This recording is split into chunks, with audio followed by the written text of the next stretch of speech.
Buenas tardes, les damos la bienvenida al octavo coloquio de investigación que organiza la Dirección de Investigación y Posgrado de la Universidad Nacional Rosario Castellanos. Mi nombre es Giovanni de José García Medina y seré quien modere esta mesa titulada Agroecología, Conservación y Mercados Alternativos en la región centro de México, perteneciente al programa de Maestría en Seguridad y Soberanía Alimentarias. Esta mesa está conformada por dos docentes comentaristas a quienes tengo el honor de presentar. Nos acompaña el maestro Antonio Javier Piña Sánchez, candidato a doctor por la Facultad de Ciencias Políticas y Sociales de la UNAM. Es profesor de esta misma universidad. Además, sus líneas de investigación son la burocracia a nivel de calle, ciencias del comportamiento, el sobrepeso y la obesidad. Nos honra con su presencia, maestro. Muchas gracias a sus órdenes. También nos acompaña el doctor Evaristo Arcos Miranda. Es doctor en Ciencias en Desarrollo Rural en el Colegio de Posgraduados. Es miembro del Sistema Nacional de Investigadores Nivel 1. Además, su experiencia en el ámbito laboral se enfoca en la docencia en instituciones de educación superior, en áreas de conocimiento relacionadas con las ciencias sociales, humanidades, olvido social, campesinado y educación. Nos honra con su presencia, doctor. Además de los comentaristas... Mario, muchas gracias. Bienvenido, doctor. Además de los comentaristas, dentro de esta mesa se encuentran estudiantes que expondrán sus avances del trabajo terminal, a quienes en un momento iré presentando. Primero expongo la dinámica de trabajo. Cada estudiante tiene un máximo de 10 minutos para realizar la presentación de sus avances de investigación. Una vez que terminen, los comentaristas tendrán también 10 minutos cada uno para realizar la retroalimentación que consideren pertinente. Les recuerdo que no hay réplica por parte de los estudiantes y que la retroalimentación la deben revisar, analizar y considerar con sus respectivos docentes, directores de trabajo terminal. ¿Tienen alguna duda?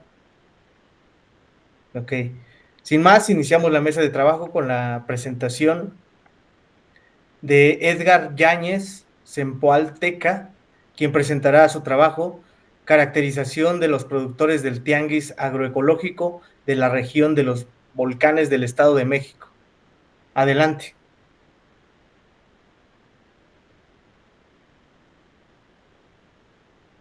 Tienes silenciado tu micrófono, Edgar.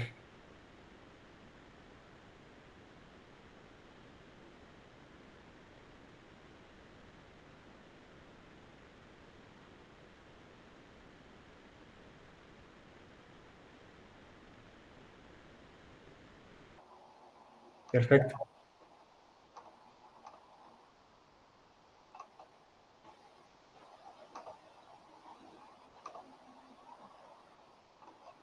Buenas tardes a todos. Mi nombre es Edgar Yáñez Sempoalteca, estudiante de la Maestría en Seguridad y Soberanía Alimentaria, y el nombre de mi propuesta de investigación es la caracterización de los productores del tianguis agroecológico y artesanal de la región de los volcanes del Estado de México. La región de los volcanes del Estado de México es una región con gran potencial agroecológico. Esto debido a que tiene un gradiente altitudinal bastante considerable. Podemos mencionar que tenemos ecosistemas que están arriba de los 2.700 metros sobre el nivel del mar, que hacen recolección de hongos, como en San Pedro Nechapa, en el municipio de Amecameca. Incluso estas comunidades hacen recolección hasta 3.500 metros sobre el nivel del mar. También podemos mencionar que en el lado opuesto extremo tenemos unas zonas cálidas, como en el municipio de Tepetlixpa, donde hay cultivos de características cálidas como el café, algunas frutas tropicales, y por otro lado, pues en la región del Valle de México, en la parte más baja de la cuenca de la región de los volcanes, también tenemos ahí unos relictos lacustres también de una producción chinampera que actualmente está con miras en la recuperación.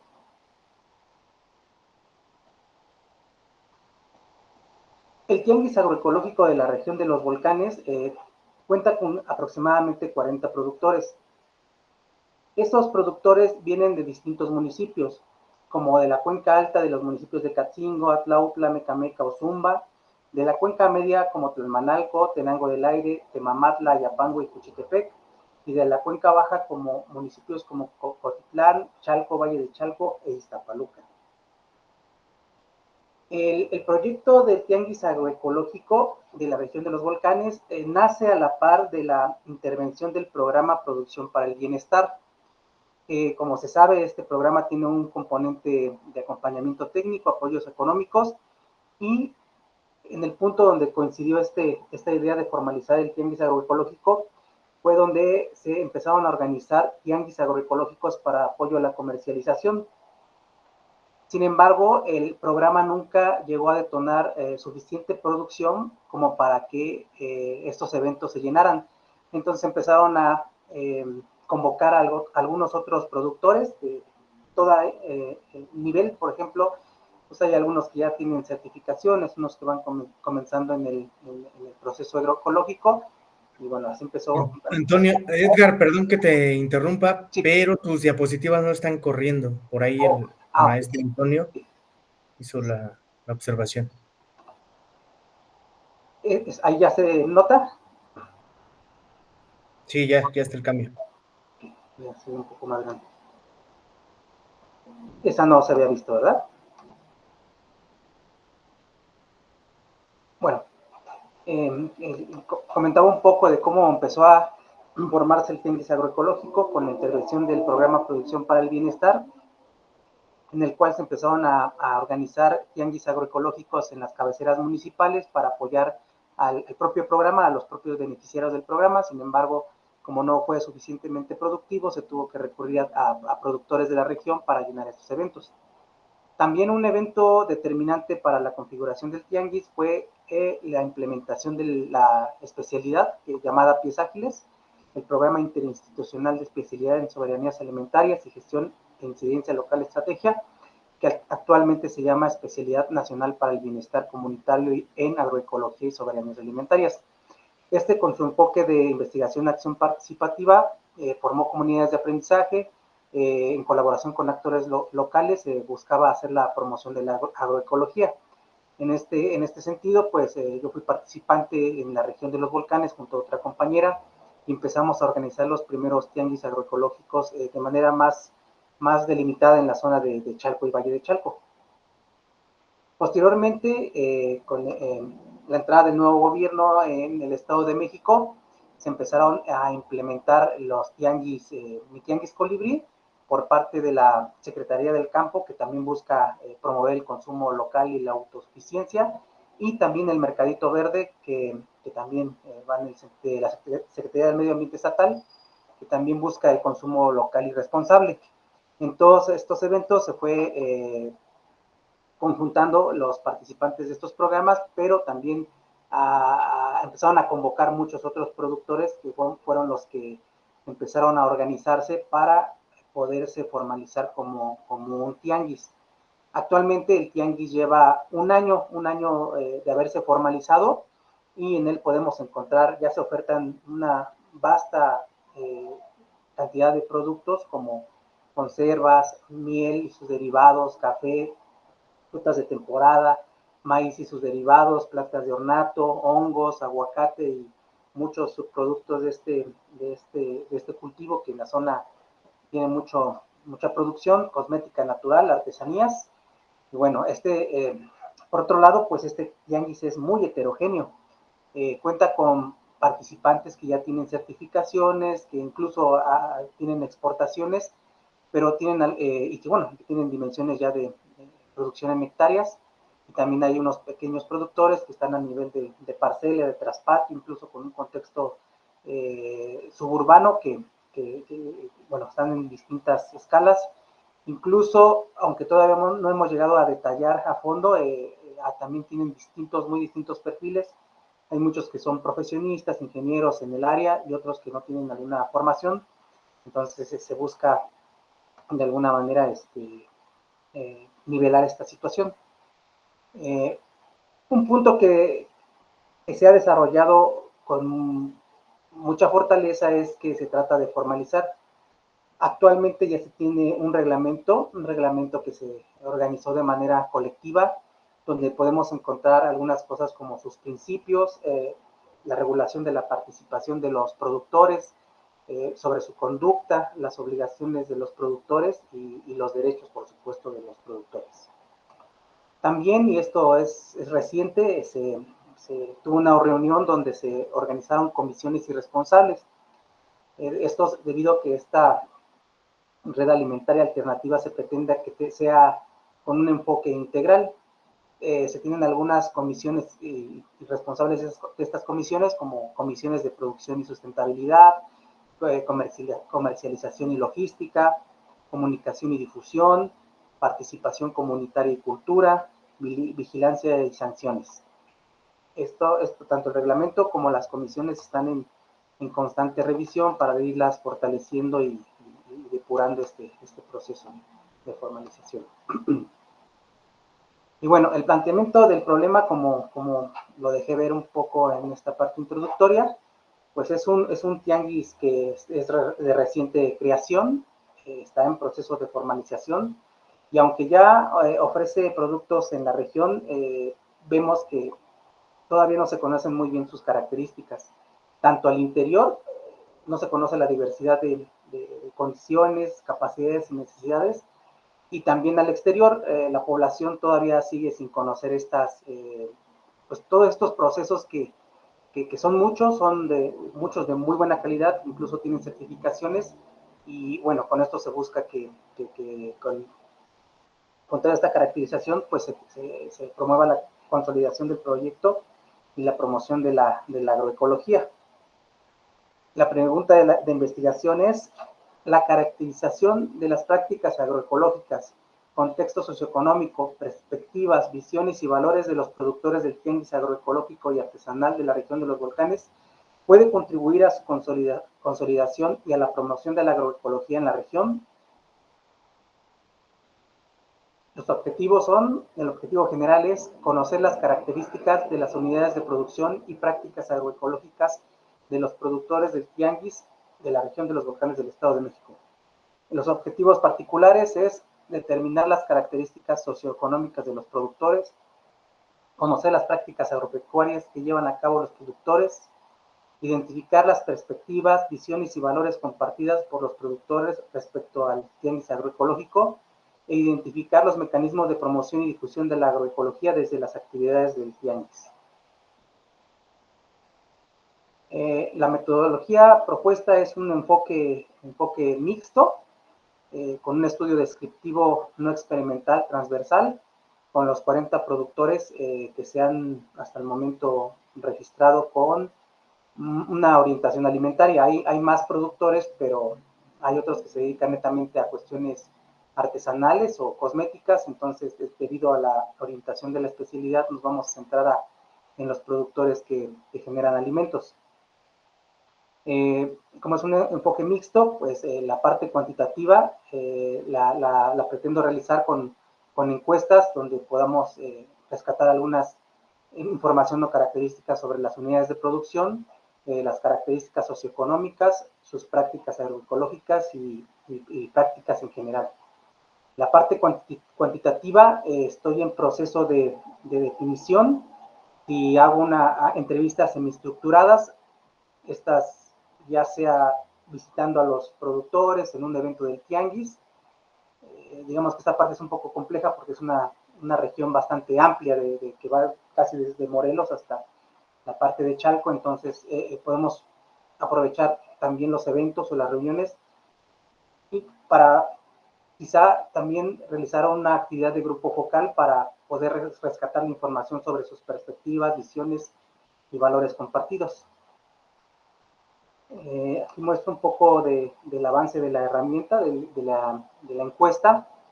En este caso es sobre sus unidades de producción, que también es un ejercicio que realizamos en la UCA metodológica. Y no sé si sigue esta muestra. Bueno, muestro un poco de la bibliografía consultada y pues de mi parte sería todo. Agradecemos la presentación. Y comenzaremos con la ronda de retroalimentaciones. Maestro Antonio, si es tan amable. Sí, claro que sí, nada más pongo mi cronómetro. Igual tenemos 10 minutos, ¿verdad? Así es, maestro. No, es que para no tardarme. Bueno, primero que nada quiero felicitar a los cuatro, son excelentes trabajos, me parecen que sus contribuciones pueden ser muy amplias e importantes. Respecto a Edgar, bueno, yo revisé los 4 trabajos, los he leído y solamente son algunas pequeñas sugerencias, pero reitero, felicidades por los trabajos. Primero, en el resumen que nos mandaron, hay una diferencia, al menos en este primer acercamiento, en cuanto a lo presentado y lo que yo leí. Hay una parte bien interesante en donde nos hablas de que en estas comunidades, en esta comunidad, decidieron organizarse de manera autónoma para la gestión de espacios y ventas sin depender del programa Producción para el Bienestar. Si vas a tratar de estudiar la manera en cómo se autorregulan a sí mismo las comunidades políticas, yo me atrevería, por el tema que traes, a sugerirte a la primer premio Nobel de Economía, la doctora Elinor Ostrom. Ella, además de ser politóloga, también es economista, pero tiene unas contribuciones muy interesantes. Hay un libro que en particular se llama El gobierno de los bienes comunes y habla sobre la acción colectiva, cómo es que en algunos espacios las personas, por la razón que sea, deciden autogestionarse, es decir, hay un florecimiento de la autonomía más allá del gobierno. Eso en un primer momento. Ahora, nos hablas mucho desde el título de la caracterización de los productores. Bueno, aquí parte de mis primeras impresiones es que nos dices que no se conoce a detalle las características socioeconómicas. Lo voy a hilvanar con lo demás, pero de entrada yo lo que te podría decir está bien, pero ¿por qué es importante que las conozcamos? En el objetivo general, por ejemplo, nos dices lo que te estoy comentando, ¿no? Conocer las características de las unidades de producción y prácticas. Aquí mi pregunta es, ¿para qué? Recordar las bases de cómo redactar un objetivo general específico. No hay reglas precisas, pero lo conveniente sería que en un objetivo general y a su vez en los específicos no solamente nos digan el qué van a observar, sino a su vez para qué o para quiénes, porque eso va a permitir llevarlo a la justificación.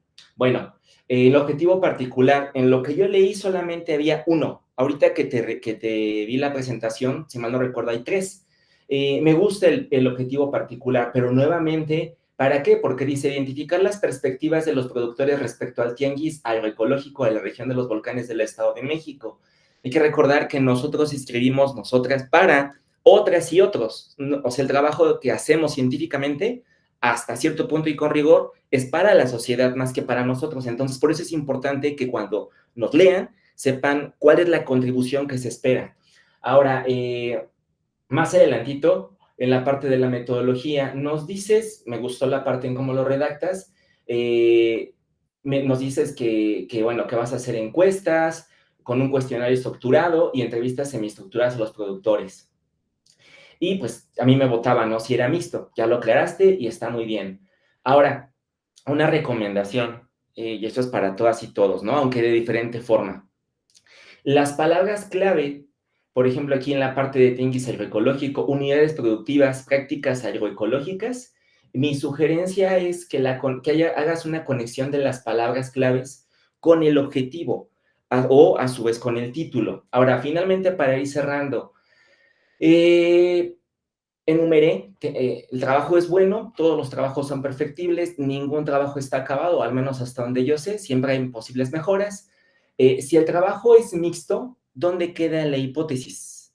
Sobre todo por la parte en donde tú ya estás mostrándonos una herramienta cuantitativa, en donde si es un cuestionario, evidentemente hay información estructurada que tú ya pudiste palpar e identificar, pero a su vez puede que alguien te diga, ok, y la variable dependiente e independiente, si es mixto, bueno, corre la posibilidad de que tengas una propuesta y sobre la marcha al final afines una hipótesis. Propuesta o proposición en términos cualitativos, hipótesis en términos cuantitativos. Ahora, se recomienda, bueno, yo te había puesto acá, se recomienda al menos un objetivo específico más. Ya presentaste en tu presentación, valga la redundancia, otros 2.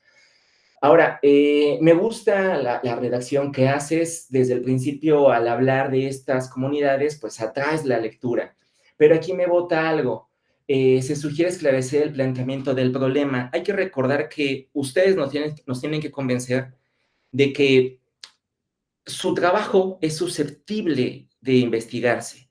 Es decir, nos tienen que convencer porque es un problema, y más en política pública. Hay que recordar las bases de Harold Laswell, todos los grandes teóricos de la política pública, ¿no? O sea, no solamente es tropicalizar un tema, sino que al final los temas torales, nodales que se elijan deben de reducir desigualdades. Si recordamos las bases de política pública, deben de proteger a la dignidad humana, ¿no? Entonces, ahí se sugiere esclarecer el planteamiento del problema.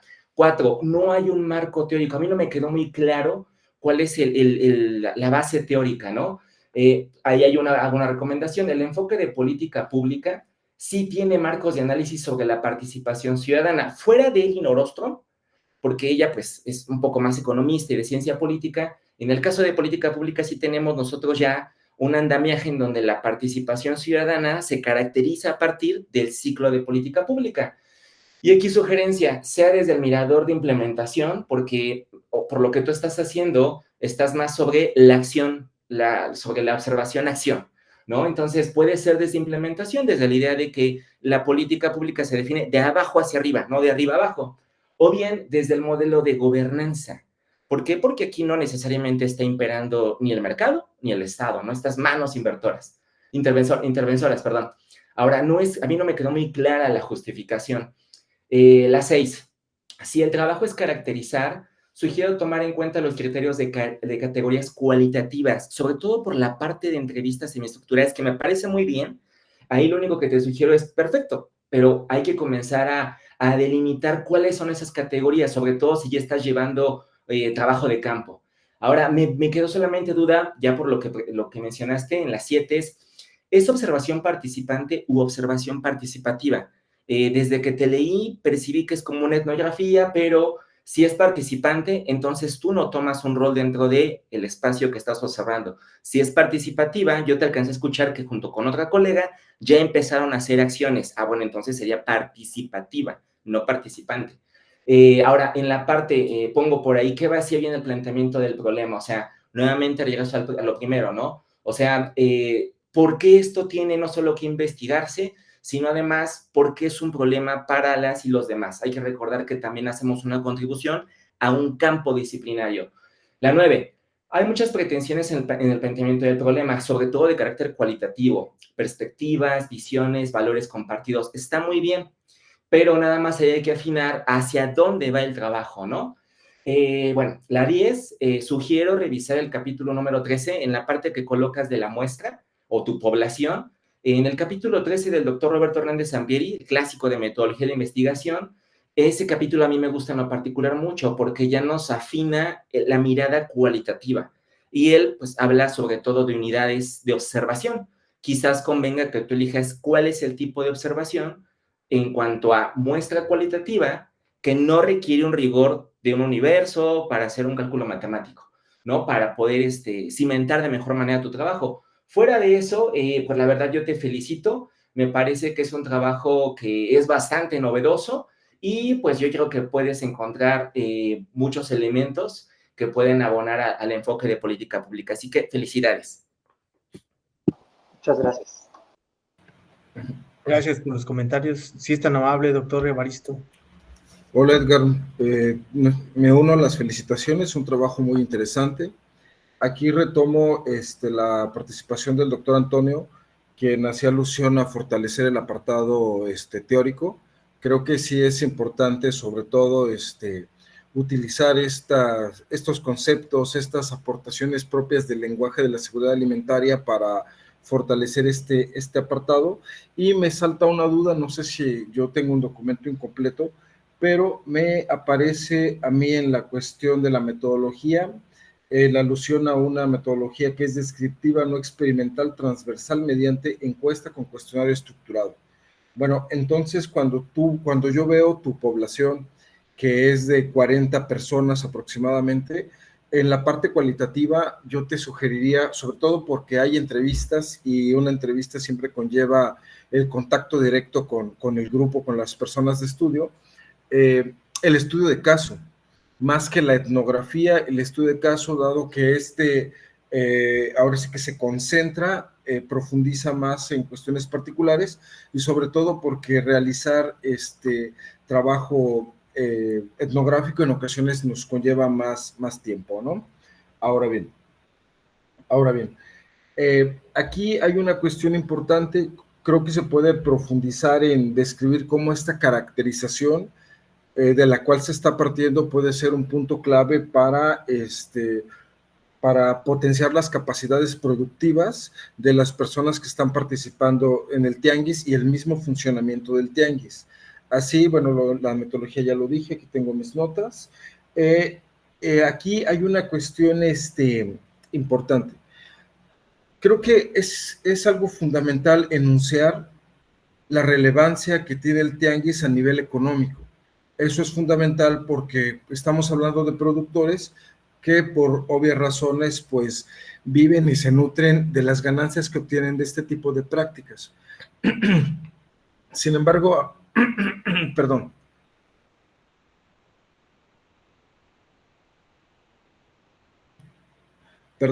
Sin embargo, cuando nosotros hablamos de tianguis y cuando hablamos de productores y cuando sabemos que gran parte de los productos que se venden en los tianguis son alimentos, estamos hablando de cultura. Entonces, en este sentido, se me sale esta parte antropológica de mi formación, en la cual considero importante exaltar los beneficios económicos, pero también los beneficios culturales a la sociedad. O sea, cómo estos pequeños productores, ¿qué es lo que están comercializando? Pues productos locales, productos de la región, y de alguna otra forma, cuando nosotros somos lo que comemos, de alguna otra forma, cuando nosotros se comercializa esto, cuando se siguen comiendo ciertos alimentos, pues se termina reforzando la identidad nacional, ¿no? Entonces creo que estos proyectos de seguridad alimentaria, si bien no se centran en ello, sería muy benéfico darles también o sea, retomar un poco esta parte, porque se está nutriendo la cultura misma con este tipo de actividades que emprenden los productores, ¿no? Es esta cuestión de que uno inicia una actividad, sin embargo, esta actividad tiene otro tipo de efectos. Si bien esta pretende en gran medida el beneficio económico, pero también está teniendo estos aportes culturales. Ahora bien, y hay algunas puntualizaciones que fíjate que ya que tú lo expones, como lo expusiste de una manera muy clara, muy precisa y que pues es evidente el dominio que tienes sobre tu tema, pues ya me quedó claro. Pero cuando lo leí en el texto como que había un divorcio ahí. Entonces lo que te iba yo a proponer es que puntualices a qué te refieres con analizar las perspectivas de los productores, sobre todo en el texto, porque dentro del discurso verbal lo estás exponiendo de una manera muy, muy precisa, pero en el texto sí hay algunas cuestiones ahí que se escapan, sobre todo para las personas que estamos teniendo un primer acercamiento con tu trabajo. Entonces, creo que también comprendo el reto que les dieron de sintetizar todo su trabajo en 2 páginas.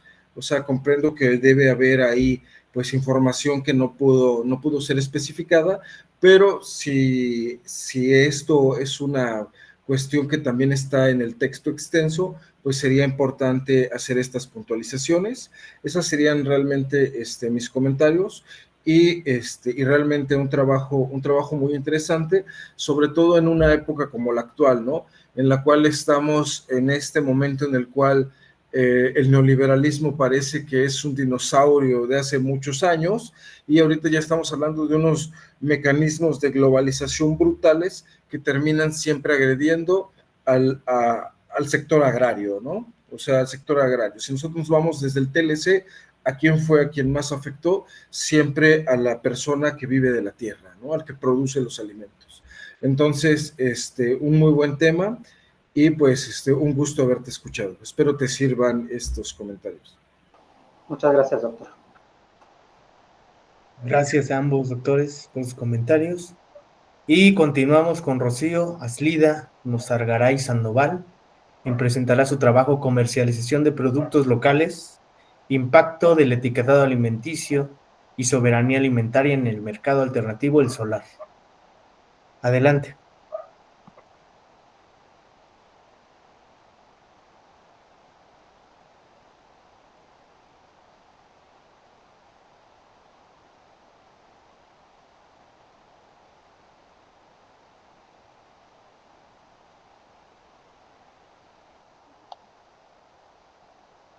Muchas gracias, muy buenas tardes.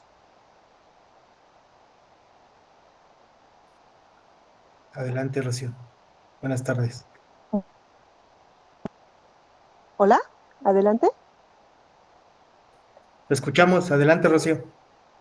Perfecto. Muchísimas gracias, buenas tardes a todos, a todas. Agradezco la oportunidad de participar en esta mesa que atraviesa no solo mi trayectoria técnica, también mi trabajo comunitario y personal. Gracias al maestro Antonio Piña, al doctor Evaristo Arcos, el moderador Giovanni García por facilitar este espacio. Chivas Líder Rosagaray Sandoval, estudiante de la maestría en Seguridad y Soberanía Alimentaria. En este coloquio presento una investigación en desarrollo sobre el tema que es urgente: cómo el etiquetado alimenticio influye de manera positiva o negativa en la comercialización de productos locales, particularmente en un mercado alternativo de la ciudad llamada el solar.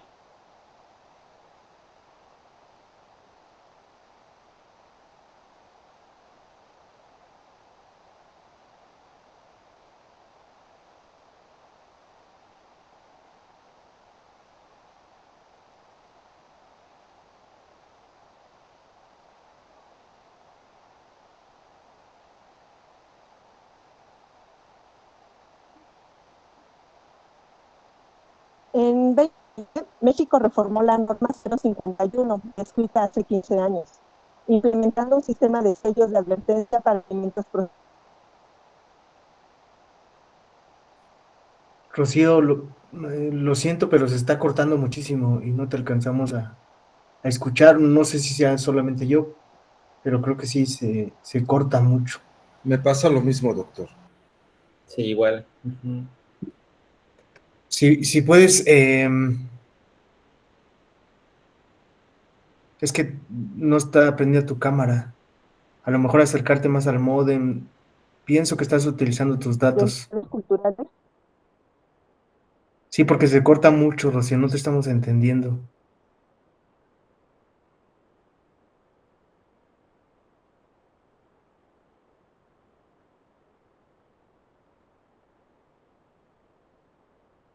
Mira, podemos hacer lo siguiente. Nos pasamos al ponente que sigue y Gracias. te damos la oportunidad. Sí, a ver, es que como que es intermitente, te escuchamos y después se corta, te escuchamos y se acorta, pero esperemos que puedas terminar avante tu presentación. Si no, Muy no te bien. preocupes, adelante. Continúo con la parte de la introducción. Bueno, les comentaba que en el 2020 México reformó la norma 051 descrita hace 15 años, implementando un sistema de sellos de advertencia para alimentos procesados, buscando así reducir enfermedades no transmisibles mediante información más clara al consumidor. Sin embargo, este etiquetado, aunque justificado desde salud pública, no fue diseñado pensando en los pequeños productores ni en los contextos comunitarios o alternativos.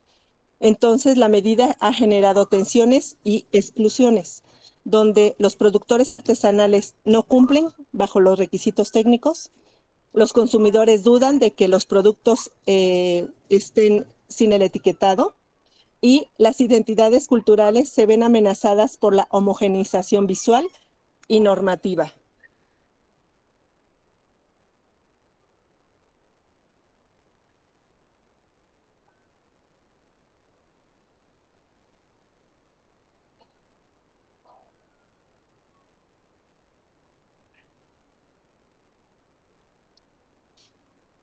Muy bien, para el estado del arte, el etiquetado tiene dos visiones. Una estrategia global según la Organización Mundial de la Salud, donde ha impulsado esta medida como una estrategia de salud.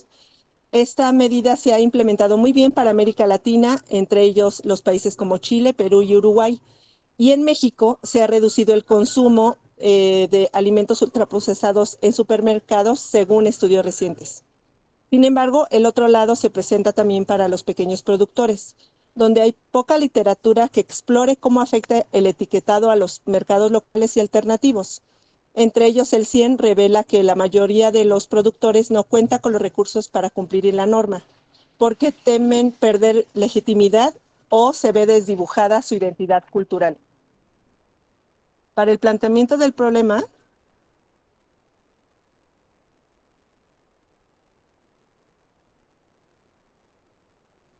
el solar es un mercado alternativo autogestivo en Miguel Hidalgo, en Ciudad de México, ubicado en el Sencali.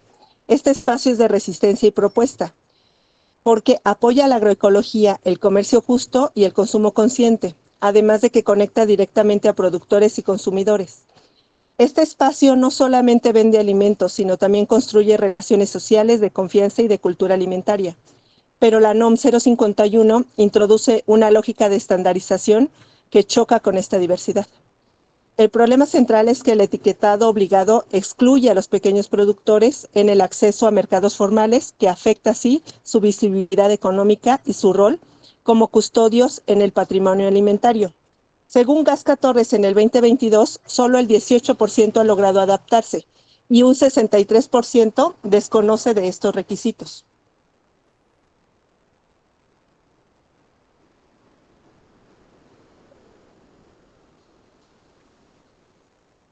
Este tema no es menor para los microproductores, porque ellos, a pesar de estar en zonas periurbanas, la pérdida de este etiquetado puede también llevar a la eliminación de la fuerza laboral, que equivale a un 12% de la misma.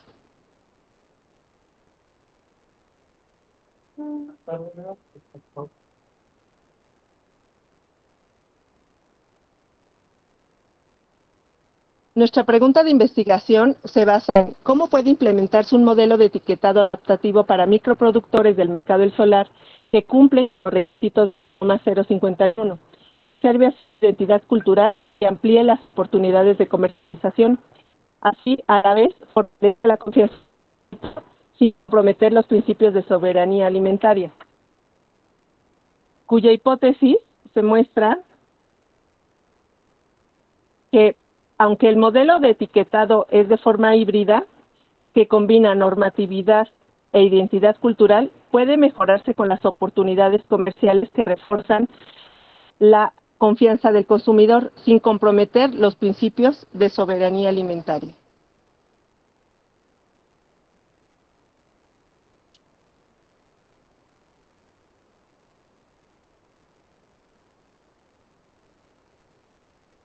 El objetivo de esta investigación se realiza conforme a la especificidad, además de que los efectos del etiquetado frontal de advertencia y la comercialización de productos locales dentro del mercado alternativo consideran sus implicaciones en la soberanía alimentaria y la percepción de los consumidores. Y de ahí parten a los objetivos específicos, como identificar las estrategias que los productores locales tienen para utilizar y posicionar sus productos sin etiquetado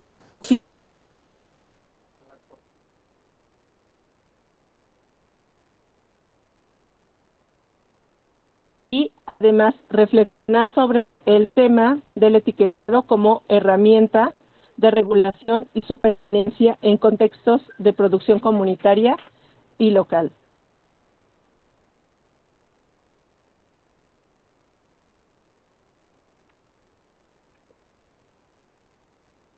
Esta investigación tiene un enfoque cualitativo y participativo, inspirado en la geografía alimentaria.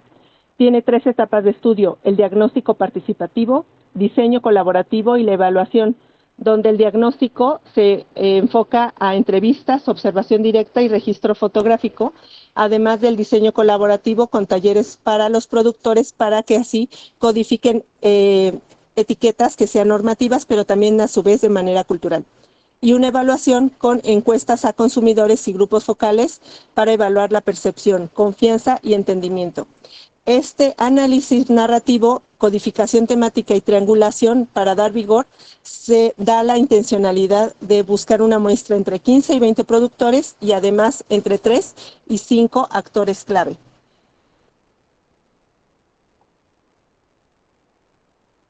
Las contribuciones esperadas están en obtener prototipos de etiquetas que respeten la normatividad e identidad, recomendaciones para adaptar políticas alimentarias a contextos alternativos, para así fortalecer el tejido entre productores y consumidores, porque entendemos que el etiquetado, además de ser un requisito técnico, también puede ser un campo simbólico y proponer la lógica del etiquetado que no solo informe, sino que también que conecte y represente.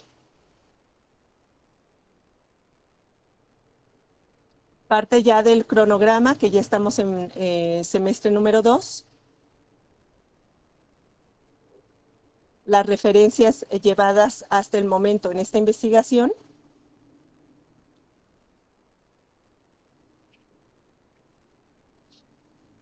Y esta investigación parte de una preocupación personal y colectiva, donde no sean invisibilizadas las prácticas comunitarias.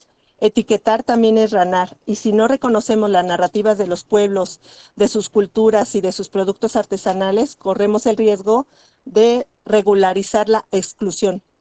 Este trabajo contribuye al diálogo para políticas más inclusivas y agradezco su atención, su tiempo de escucha y atenta a sus comentarios.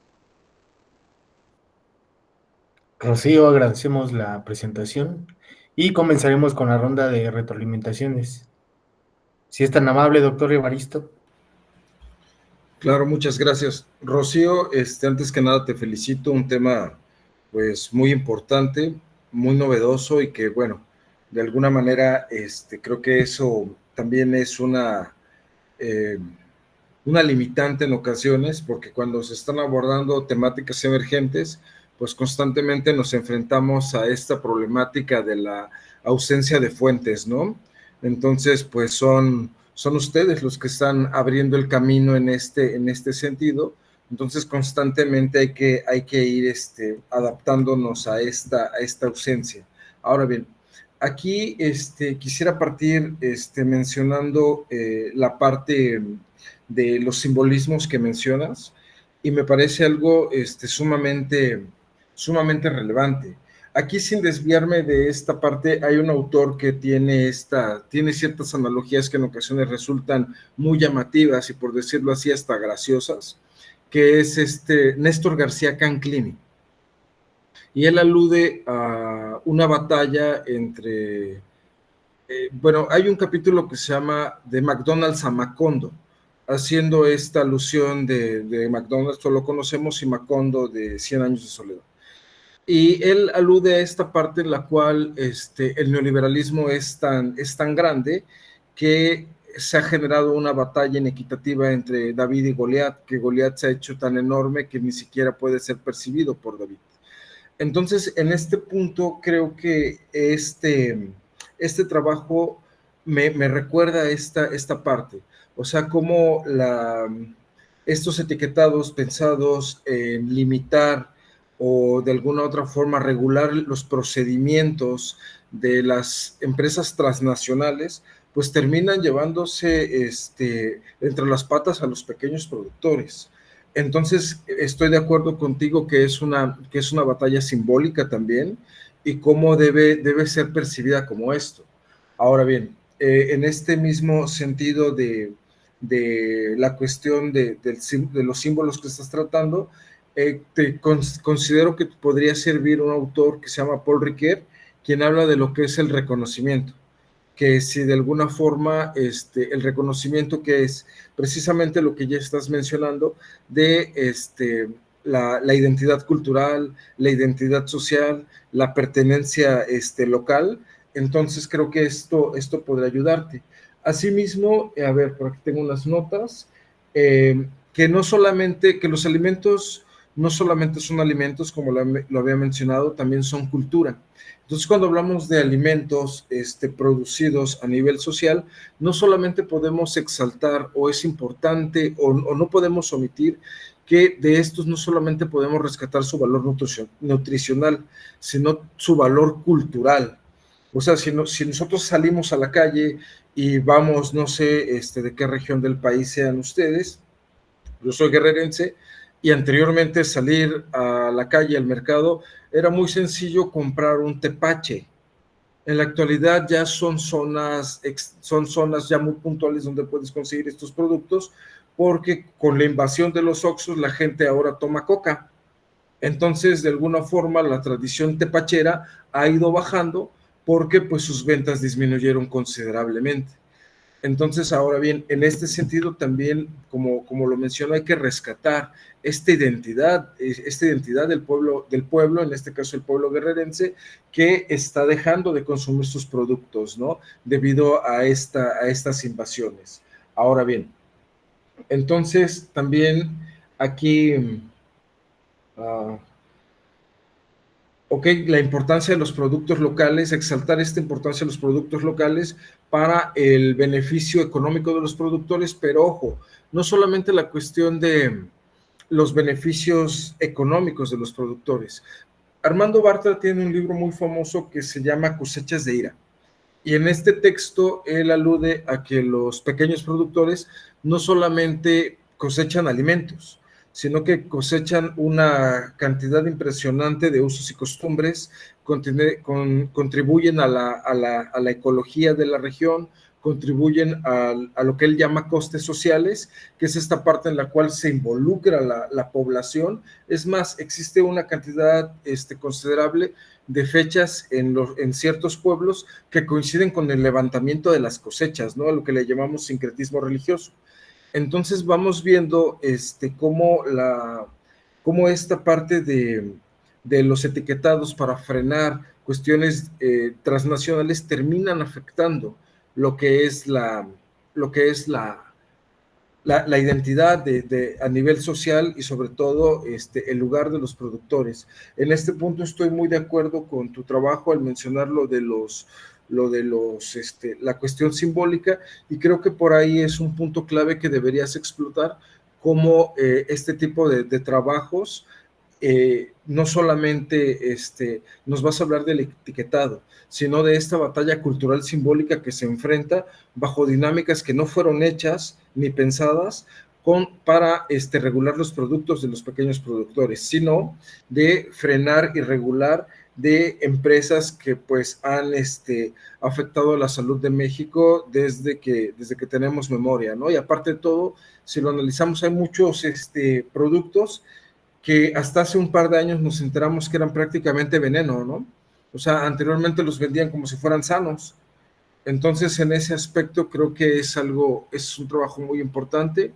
Espero lo que te comento pueda serte de utilidad, y lo reitero, ¿no? Seguir explotando esta parte del plano simbólico, que creo que es uno de los puntos claves y muy fuertes y que vuelven muy interesante tu trabajo.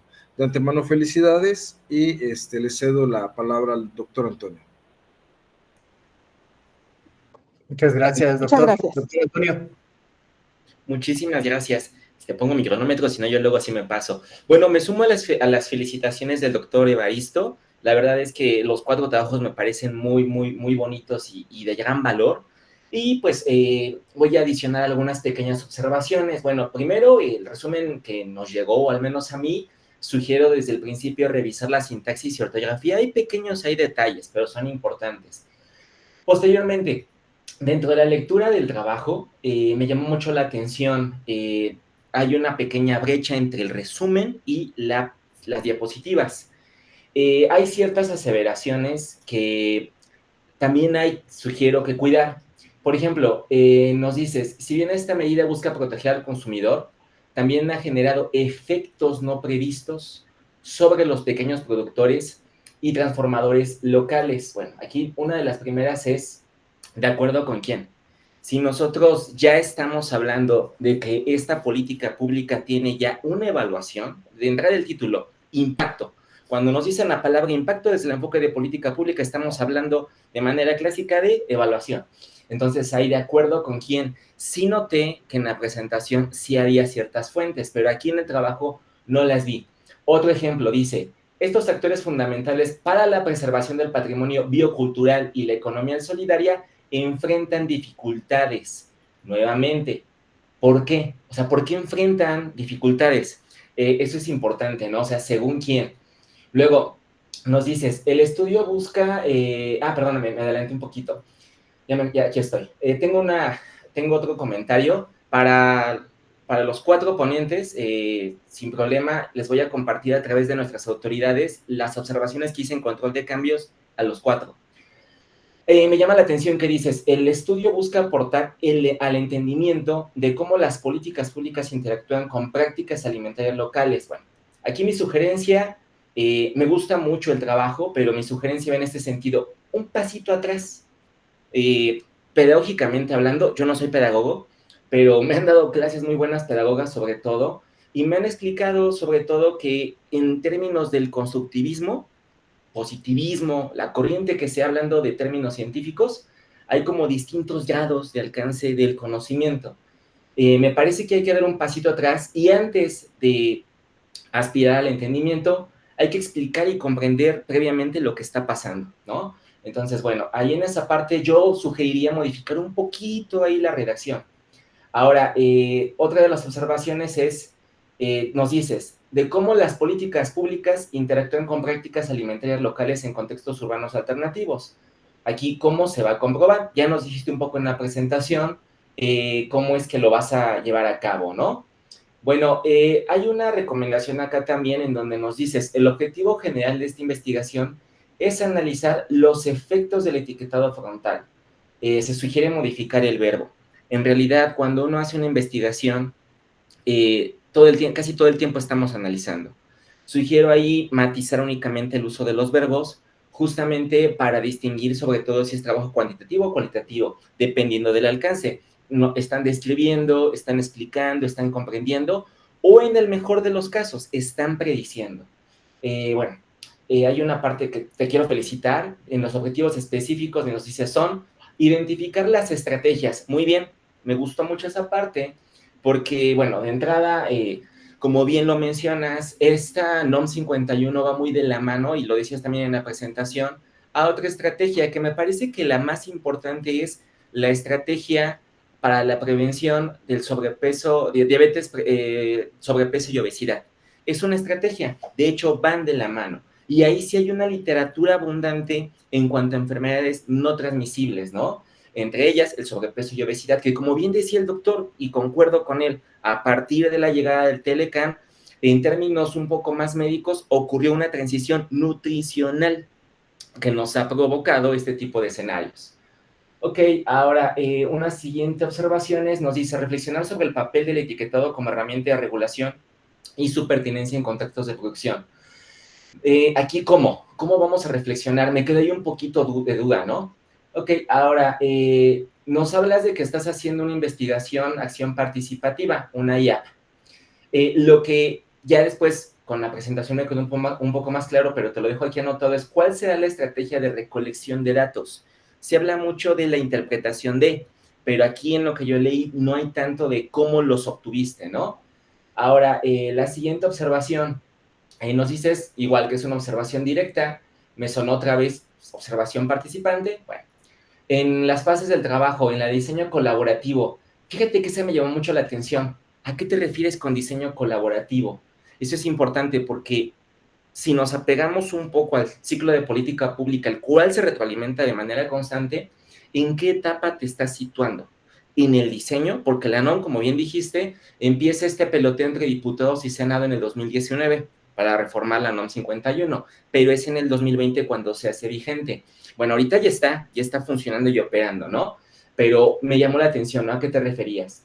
Ahora, en la parte de implementación y evaluación, yo sugiero, al final tú tienes que platicarlo con tu director o director de tesis, hay que cuidar el tema de implementación, hay que identificar si será implementación y evaluación.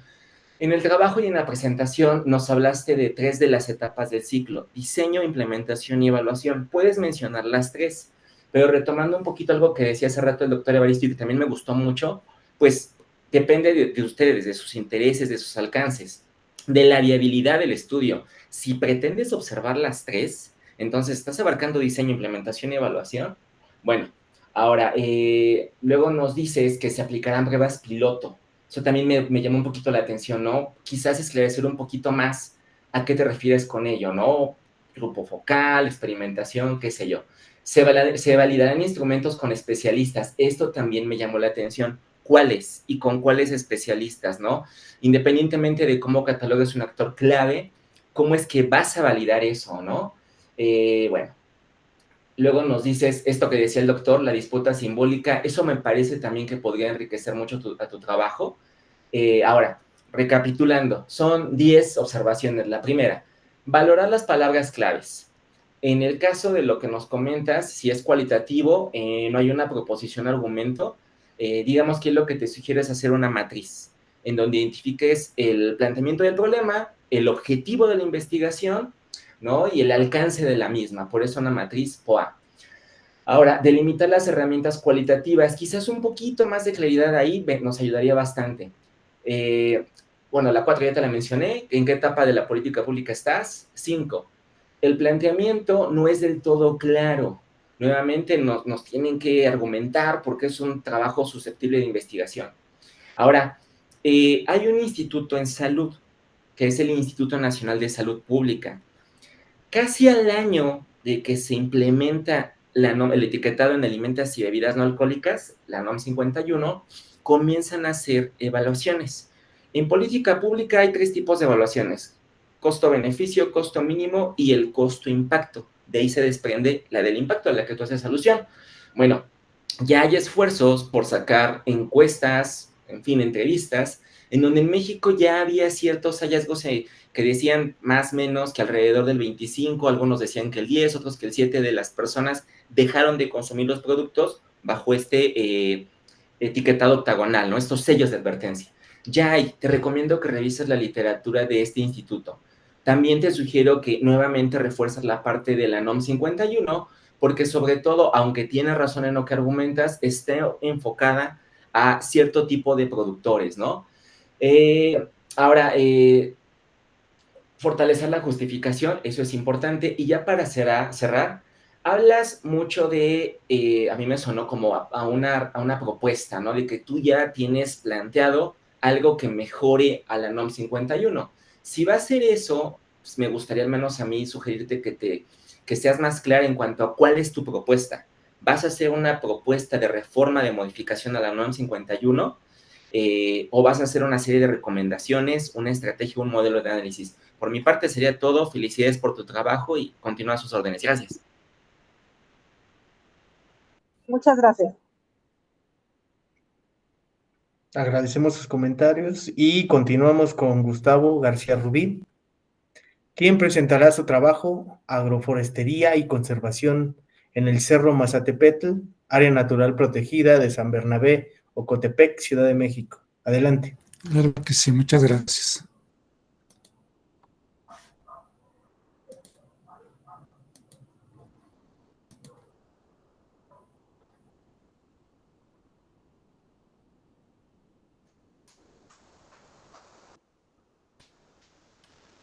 Ok, listo. ¿Pueden escucharme? Hola, hola. ¿Sí? Claro, ¿Sí? Ok, claro. perfecto. Muchas gracias.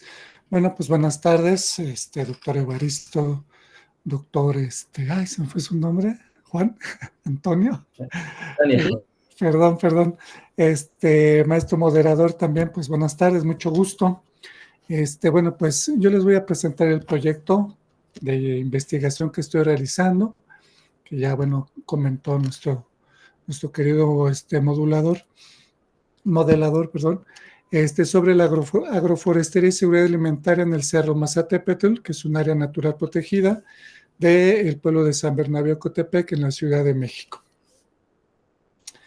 Bueno, pues de acuerdo con información reciente del gobierno de la Ciudad de México del año 2024, en la actualidad la alcaldía Magdalena Contreras destaca como uno de los principales pulmones verdes de la capital, debido a la gran cantidad de espacios verdes que posee, ya que alberga el último río vivo de la ciudad, el río Magdalena. Además, el Parque de los Dinamos, el Cerro del Judío, que es el espacio que abordo en la investigación, el Teatro Independencia, entre otros lugares. El Cerro Mazatepetl, también conocido como Cerro de las Cruces o Cerro del Judío, ubicado en la alcaldía Magdalena Contreras de la Ciudad de México, es un área natural protegida desde finales de los años 90. Tiene un contexto con varios desafíos como el entorno urbano, ecológico y la participación ciudadana.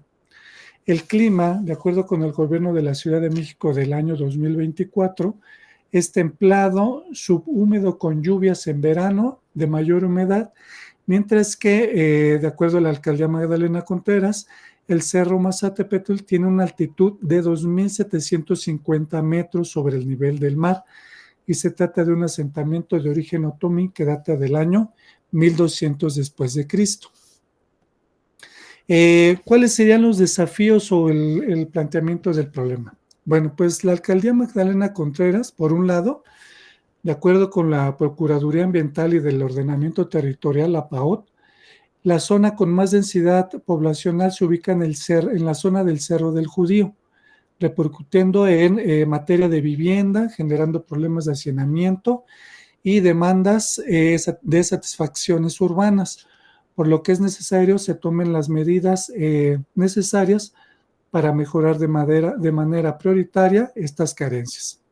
Por otro lado, el Cerro Mazatepetl, como área natural protegida, enfrenta presiones derivadas de la urbanización y la actividad humana en sus alrededores, lo que compromete su biodiversidad y servicios ecosistémicos, además de presentar residuos sólidos de las viviendas aledañas en el Cerro Mazatepetl en ocasiones. También falta de un vínculo de la comunidad con el ejido de San Bernabé Ocotepec y el cerro propiamente, el área natural protegida, y también falta de un proyecto que pudiera permitir una simbiosis entre la comunidad y la comisaría o la parte administrativa del área natural protegida. Y bueno, pues con esto surgen las preguntas de investigación. ¿Cómo puede contribuir la implementación de un sistema agroforestal en el Cerro Mazatepetl a la seguridad alimentaria en San Bernabé Ocotepec?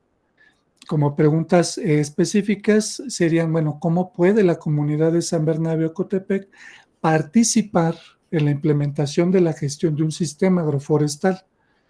¿Qué posibilidades, límites y desafíos enfrentaría la posible implementación de estrategias y prácticas agroforestales en la conservación ambiental y en la seguridad alimentaria?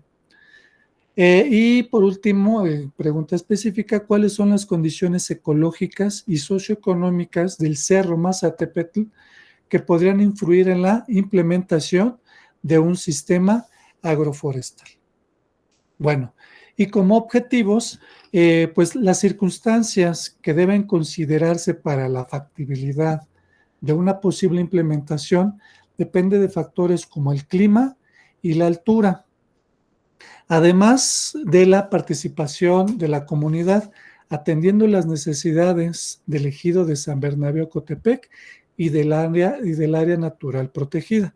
Y bueno, pues por estas condicionantes, pues la presente investigación se propone caracterizar y analizar la posible implementación de un sistema agroforestal, sus beneficios y limitaciones en el Cerro Mazatepetl, considerando la relación con la seguridad alimentaria, las condiciones ecológicas, socioeconómicas y la participación comunitaria. Ahora bien, ¿cómo implementar esto? Bueno, pues en la metodología se empleará un enfoque mixto con métodos cualitativos y cuantitativos. Por un lado, bueno, pues van a ser entrevistas semiestructuradas con autoridades encargadas del ejido de San Bernabé Ocotepec y para conocer el contexto general de la comunidad. Y por otro lado, entrevistas con el encargado, con el comisario y el técnico agrónomo encargados del área natural protegida para evaluar las condiciones ecológicas, socioeconómicas e institucionales en las que se encuentra el área natural protegida, el Cerro Mazatepetl. También, bueno, están los talleres participativos. Se piensa, o más bien está integrada un taller con los integrantes del ejido de San Bernabé Ocotepec, donde se exploren las necesidades de la comunidad y las percepciones sobre un sistema agroforestal en el área natural protegida. También, como parte de la metodología, pues se requerirá de un análisis ecológico a través de la consulta de datos de suelo, clima, biodiversidad, procedentes del programa de manejo del Cerro Mazatépetl, que aquí abro un paréntesis y les pido ahí una recomendación a ustedes. Si saben dónde puedo conseguir este programa de manejo de áreas naturales protegidas, porque lo he intentado en las diferentes instituciones y me ha costado mucho trabajo y aún hasta la fecha no lo he podido hacer. Ya tengo un primer acercamiento con las autoridades del área natural protegida, pero no he podido hacerles practicarles la entrevista, pero igual tener esos datos, pues digamos, de manera ya institucional, me ayudarían muchísimo. Por otro lado, bueno, estos datos se recabarían también con Corena, con el INEGI, con el técnico agrónomo directamente del área natural protegida, y de las observaciones in situ, que bueno, pues también pienso llevar ahí un diario de observación a partir de las visitas, ya de manera formal dentro del área natural. Y por último, dentro de la metodología, bueno, pues está la revisión bibliográfica, donde se busca la identificación de cultivos compatibles con la altitud y el clima del Cerro Mazatépetl. También consultar el programa delegacional del desarrollo urbano de la Magdalena Contreras, el compendio de información geográfica y municipal del INEGI, que estos dos ya los he revisado y dan una información bastante interesante.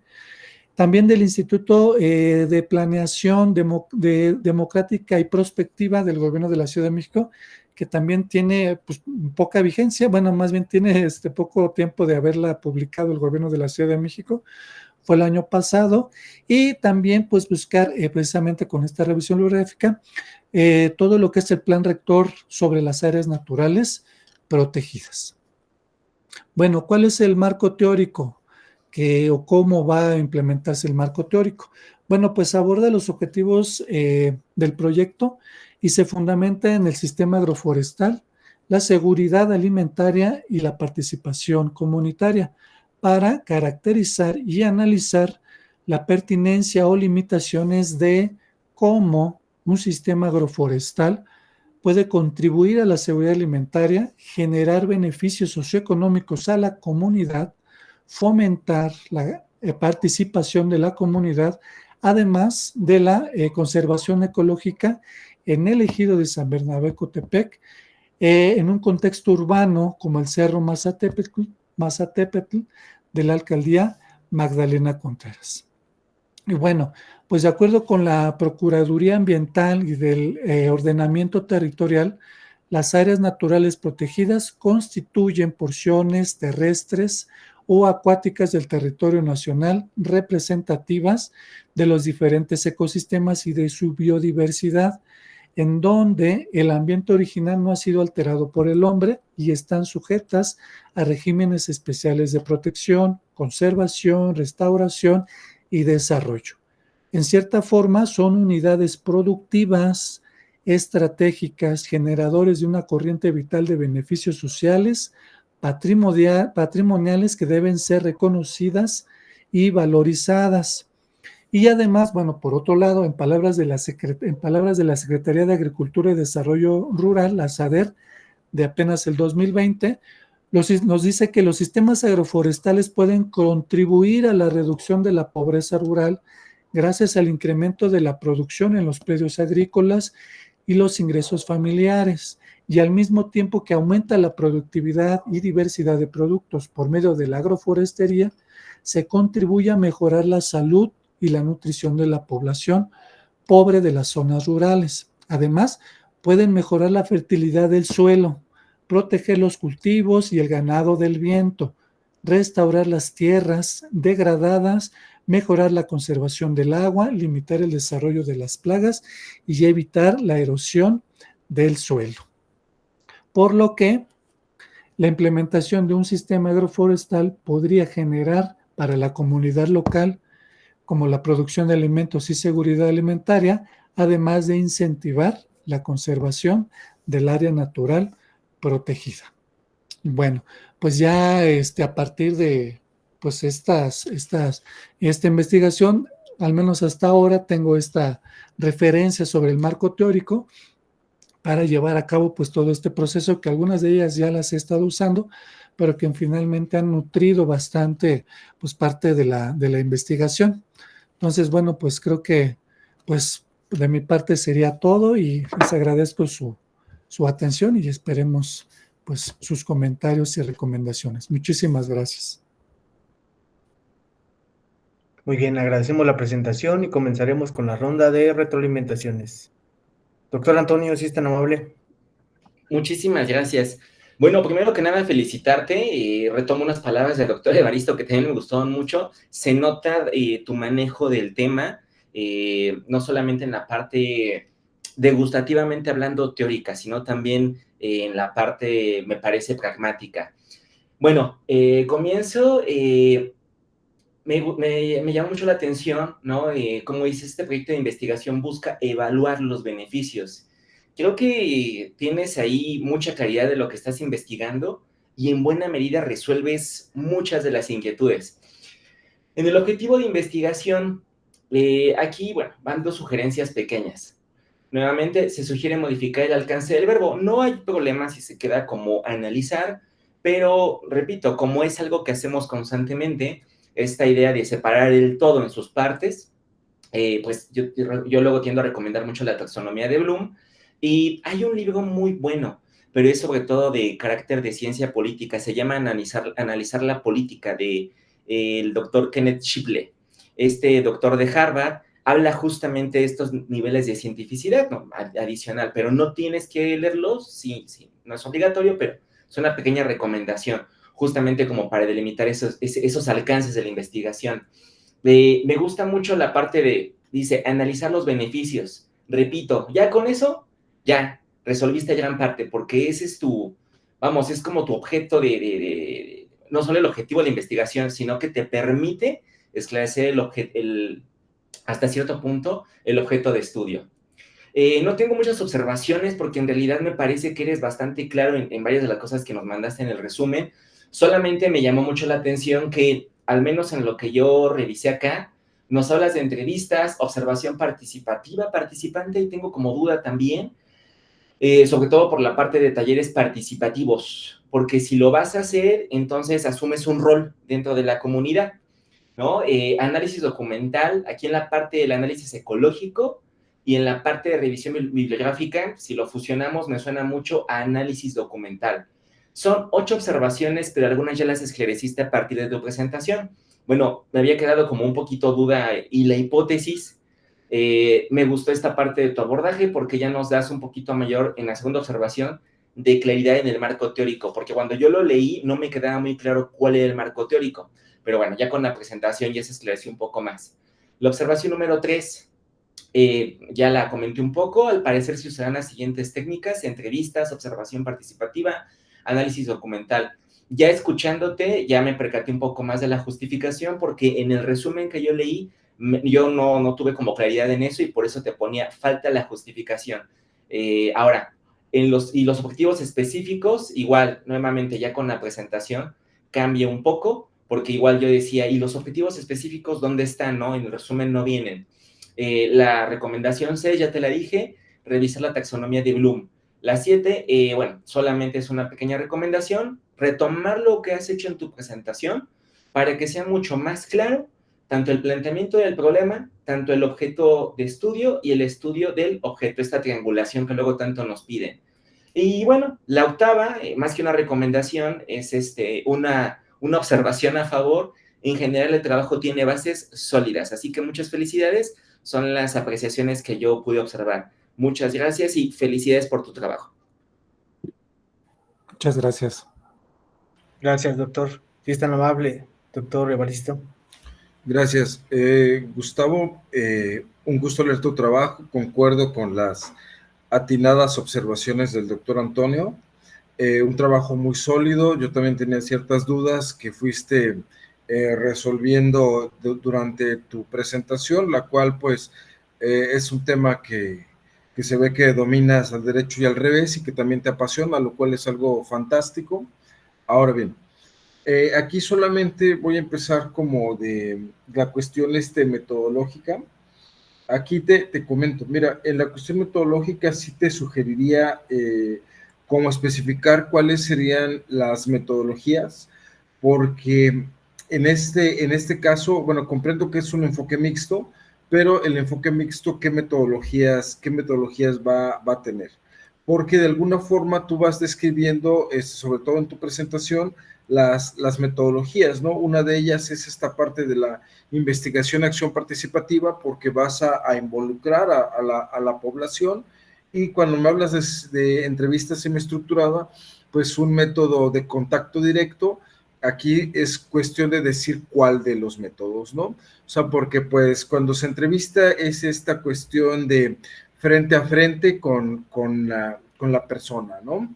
Con los informantes y los sujetos clave de nuestras investigaciones.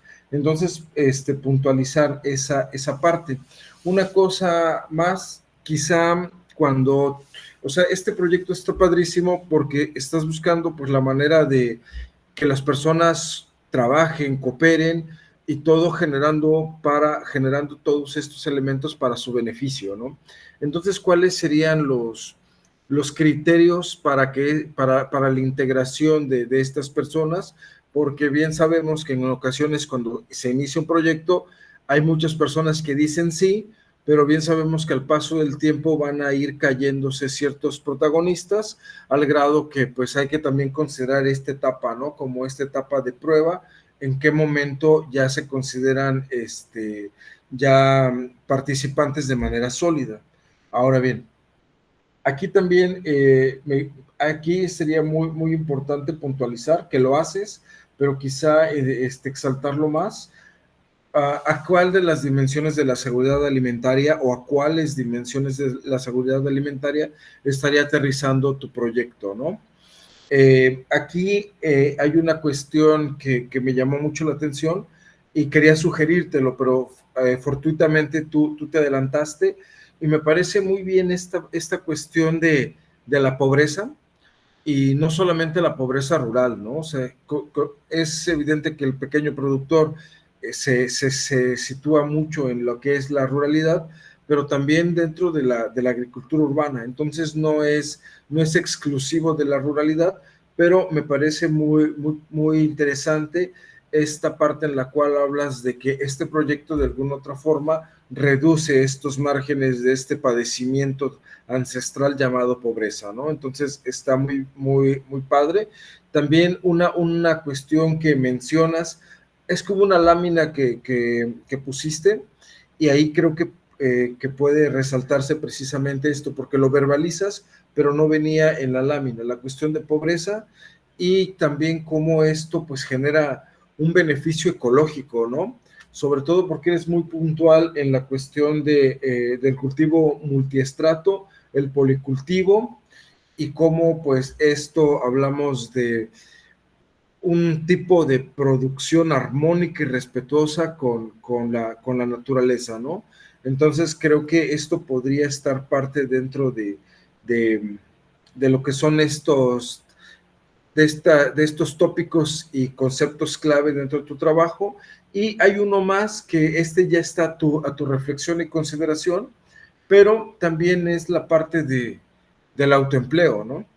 O sea, la pobreza, la necesidad, generalmente viene por las ausencias o las ausencias constantes de fuentes económicas, ¿no? Un trabajo seguro. Pero de alguna manera la que es la parte de la producción siempre está autoempleando a las personas, ¿no? Y el empleo no solamente es dinero, el empleo es tener un rol en la sociedad, es tener una ocupación, es pertenecer a algo. Entonces, esta parte pudiera ser benéfica, porque aquí hablamos de 3 elementos, que es la pobreza, reducción de pobreza, beneficio ecológico y al mismo tiempo lo que es el autoempleo, que como te lo menciono, puede aterrizar en esta salud social del individuo, ¿no? O sea, porque el autoempleo, como menciona Viviane Forrester, convierte a los sujetos en un nadie, en alguien inexistente. Si no estás adentro del sistema económico, pareciera que no existes. Entonces, de alguna forma, el autoempleo da esta estabilidad al sujeto en los demás rubros de su vida. Ya para finalizar, ya esto no sé si es un comentario, espero no esté fuera de lugar, pero me agradó mucho el trabajo, sobre todo porque toca las esferas sociales, culturales, económicas, ecológicas, ¿no?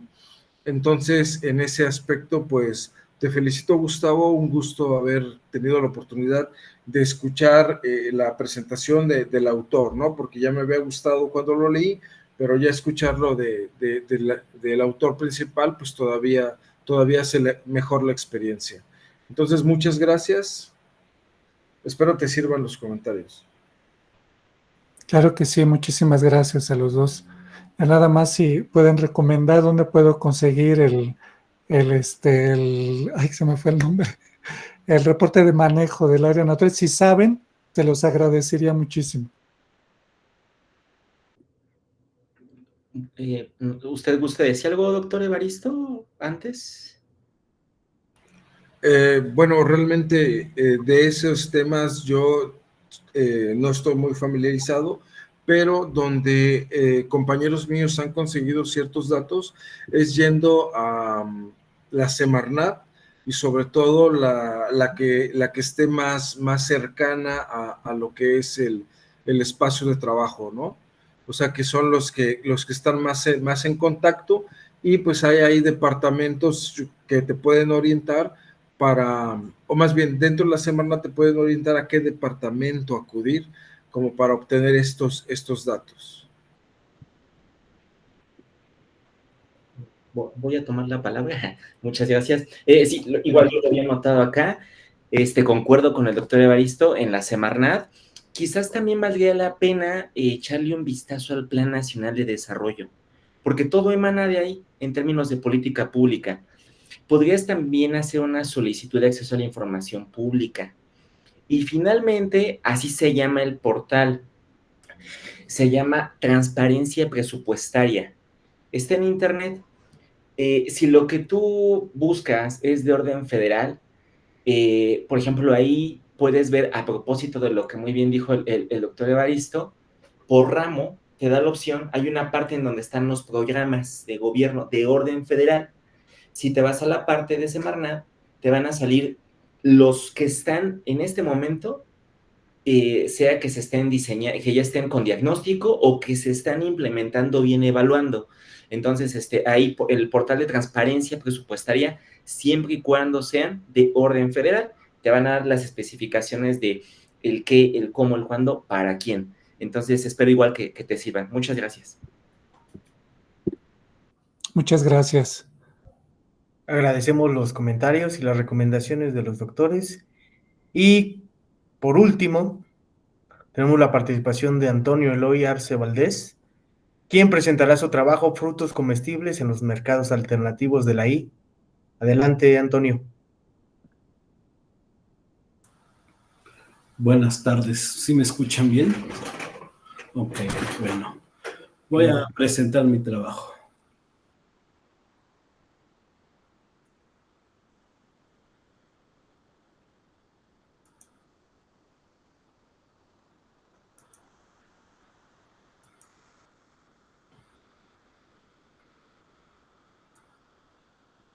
¿Ven la pantalla?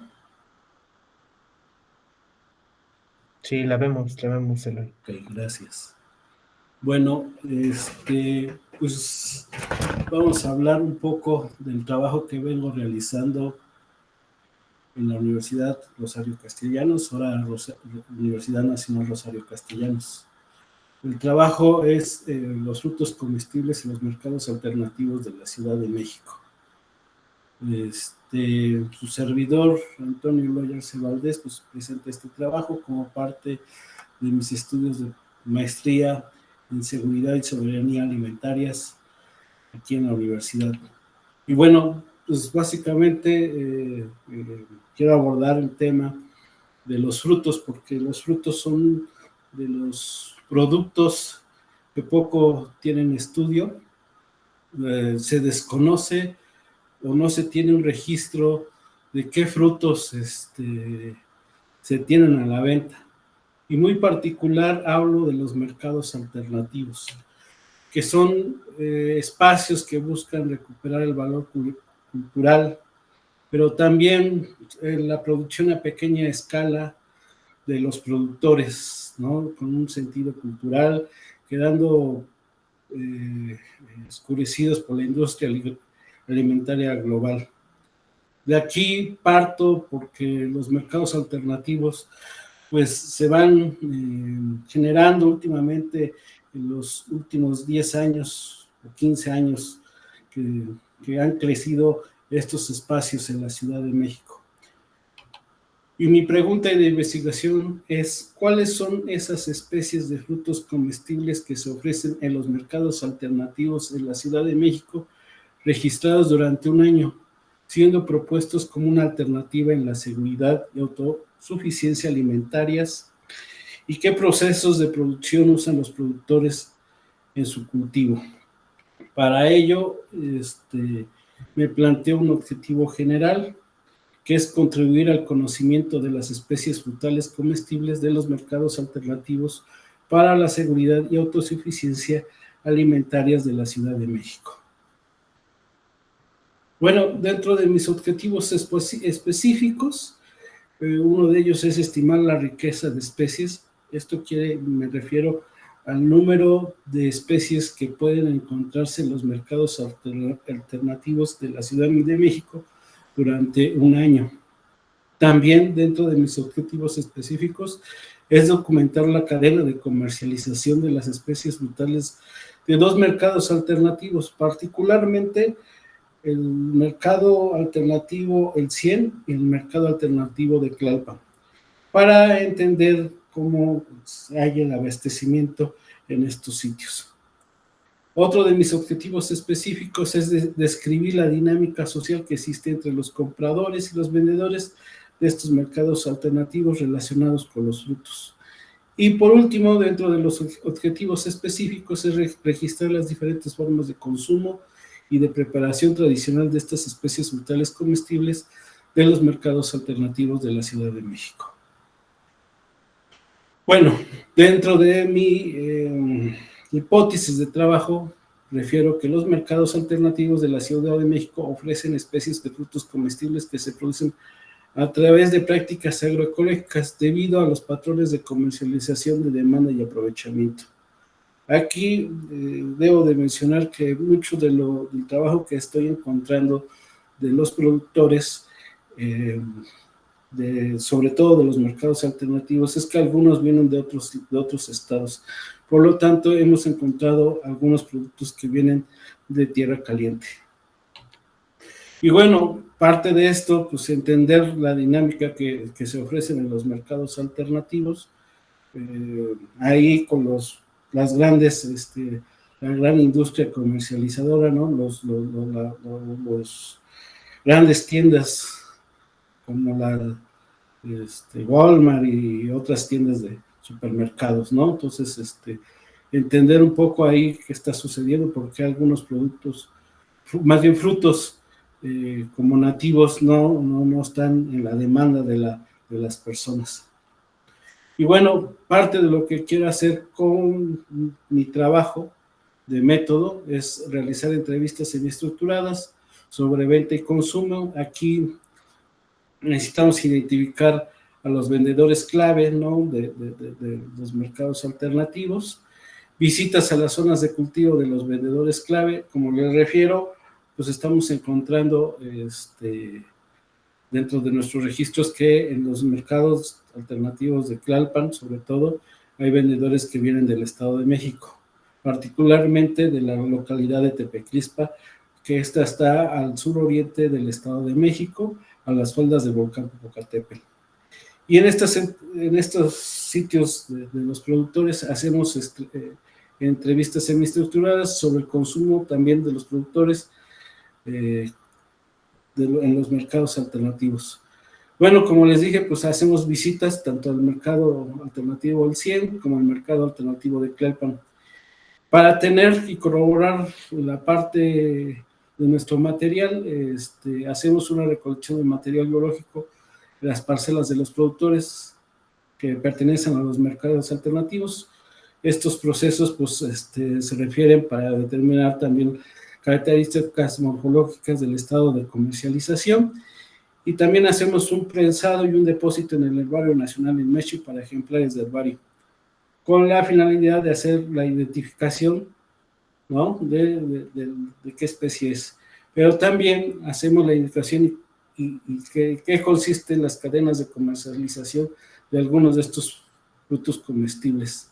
Por otra parte, nuestro trabajo tiene que ver con tanto un trabajo de enfoque cualitativo como cualitativo. Y bueno, hasta el momento hemos encontrado algunos de estos frutos. La Falloa, que hacen preparaciones de licores, particularmente en los meses de mayo, junio, se da mucho la Falloa. Membrillo lo estamos registrando a la temporalidad de agosto, y sobre todo pues hay preparaciones de té y mermeladas. Entonces también los cuajiniquil, que particularmente la gente refiere en la Ciudad de México que hacen agua de frutas, y esta está en la temporada de febrero a abril. Y bueno, el capulín es una de las especies pues nativas de la región, sobre todo de las zonas templadas y de la zona centro de México. Se hacen preparaciones de tamales, licores y mermeladas, y lo encontramos solamente en una temporada muy pequeña, que es en el mes de mayo. Con toda esta información estamos haciendo los registros. Aún nos faltan entender algunas otras frutos. Por ejemplo, la Falloa, comprendemos que es una especie que viene de Sudamérica, particularmente de Brasil, pero esta especie se adaptó a las faldas del volcán Popocatépetl en la comunidad de Tepeclispa. Y tenemos referencia que las primeras poblaciones que crecieron de la Falloa fueron en los años de 1980, iniciaron con una población pequeña y la especie posteriormente se fue adaptando a las condiciones climáticas de esta región, y la gente refiere que esta especie pues ya hay poblaciones más grandes en las localidades de Tepeclispa, Ozumba, Tlautla, de la región de los volcanes en el suroriente del Estado de México. Con toda esta información pues estamos entendido de qué está sucediendo en la dinámica con los frutos, que no todos los frutos vienen de las parcelas. Algunos de estos frutos se compran en el tianguis tradicional de Ozumba, cuando las personas no tienen una gran cantidad de fruto, se van y abastecen en el mercado de Ozumba para llevarlo también a los mercados alternativos. Y bueno, es parte de la información que estamos generando sobre los frutos comestibles en los mercados alternativos. Les agradezco por la atención y esta es la información que estamos procesando. Muy bien, agradecemos la presentación y comenzaremos con la ronda de retroalimentaciones. Si es tan amable, doctor Evaristo. Sí, muchas gracias. Antonio, pues de verdad un gusto ver tu trabajo, sobre todo por la temática, ¿no?, que estás abordando. Aquí hay unas cuestiones, mira, aquí, lo difícil creo que en esta de la labor que estamos realizando, doctor Antonio y yo, o tal vez hablo por mí nada más, pero es esta parte en la cual pues nos dieron un resumen, y el resumen pues su nombre lo dice, ¿no? Pues es una síntesis. Entonces cuando ya ustedes lo expresan y sobre todo ya con láminas, pues las observaciones en ocasiones quedan obsoletas. En este caso es lo que me está sucediendo con tu caso, porque lo que yo te iba a comentar es que especificar es el objetivo.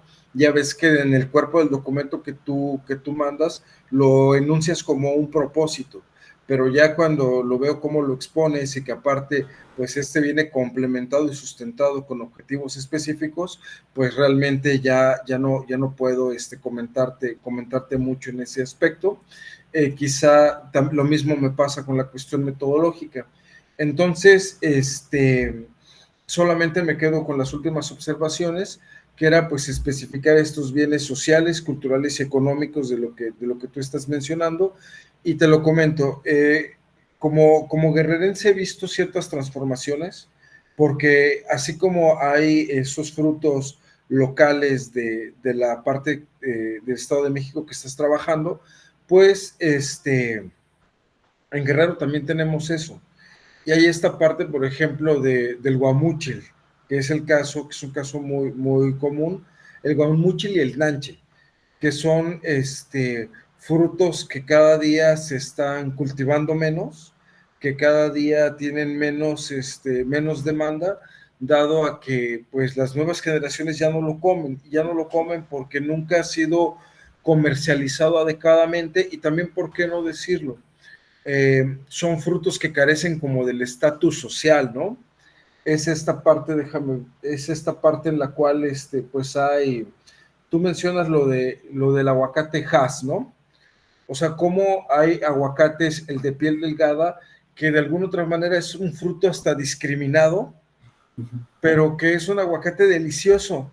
En muchas ocasiones, por su falta de comercialización, son estos frutos endémicos que empiezan a perderse, que empiezan a ya no ser cultivados porque ya no son consumidos. Entonces, en este sentido, creo que podrías robustecer la importancia de tu trabajo haciendo alusión precisamente a esto. O sea, que esta cuestión económica pues nutre toda la parte cultural. Ahí mencionaste un fruto que solamente conozco de platicadas, pero jamás se me había ocurrido que de este se hicieran licores, ¿no? Entonces, si nosotros vemos, un fruto no solamente es un fruto que arrastra consigo ciertas actividades, ciertas tradiciones, ciertos eventos, que si este fruto se pierde, se extravía, se deja de emplear, todo lo que circunda alrededor de él también se extravía, ¿no? Y bueno, aquí solamente te comentaría que en ocasiones el trabajo, por lo menos el que se nos mandó, pues es un trabajo con una profundidad descriptiva muy interesante, lo cual pues lo hace muy, muy enriquecedor. Sin embargo, que también sería fundamental pues acompañarlo de teorizaciones y conceptos que vayan respaldando todo esto que tú nos estás comentando, ¿no? Que en la presentación lo haces, pero en la cuestión del resumen, sí se escapa, ¿no? Hay un divorcio ahí entre lo verbalizado y lo escrito. Entonces sería eso, y pues la verdad un tema muy interesante, y sobre todo pues en una ciudad grandísima como lo es la Ciudad de México, encontrar todavía este tipo de cultivos de frutos es algo muy, o sea, algo muy, muy positivo, ¿no? Entonces, pues muchas gracias, Antonio, y yo aquí termino mi participación. Gracias, doctor. Adelante, doctor Antonio. Bueno, primero que nada, igual felicitarte, me parece también otro trabajo que retomo, bueno, primero también me sumo a lo que justamente dice el doctor Evaristo, me pasó desde el coloquio pasado, esta brecha entre lo que está en el resumen, lo que se presenta en las diapositivas y justo lo que ustedes retoman como su discurso para explicar su trabajo. Concuerdo con él. Y también, bueno, retomando algunas de las ideas que también nos compartió el doctor Evaristo, al final voy a recomendar un libro que me parece que les va a poder ayudar a los cuatro, ¿no? Pero ahorita llego allá. Primero, insisto, me queda claro que es un resumen, pero por pequeño que sea, hay que cuidar la parte de sintaxis y ortografía. Detallitos más o menos, pero que son importantes. Ahora, me gusta también, al igual que nuestras colegas, que nuestro colega, cómo escriben, en lo general me gusta mucho su trabajo, sus trabajos. Nos empiezas diciendo que los mercados alternativos son sitios de intercambio, eso me encantó. Pero luego llegamos a la parte en donde nos dices, el propósito de este trabajo de investigación es conocer los frutos que se comercializan. Bueno, yo te preguntaría, ¿no? Reflexiónalo, ¿para qué? Toda la información que nos dan no solamente es un dato. Saber hacia dónde está el norte y el sur se vuelve útil quizás cuando me pierdo o cuando se me explica justamente cómo a partir de ello puedo llegar a determinados lugares, ¿no? Entonces, desde el principio nos hablas de saberes. Lo empiezo a amarrar, tanto la parte de los saberes, tanto la parte del propósito que nos dices aquí, es importante otra vez para cerrar la parte de la justificación del objetivo. ¿Para qué? ¿Para quién? ¿No? Por ejemplo, hace ratito en el trabajo de la NOM, las propuestas que haga nuestra colega, el modelo que haga, no solamente es para el grupo representativo que pueda hacer las modificaciones, sino también para los diseñadores de política pública, ¿no? O sea, eso es importante. Entonces, en el caso tuyo, igual, ¿para qué nos va a servir esta riqueza? Pero para allá voy, ¿no? De saberes. Ahora, nos dices que estás haciendo visitas periódicas para conocer cuáles son esas especies comestibles y documentar sus precios. Nuevamente, ¿a quién le va a servir eso, no? Eso es bien importante.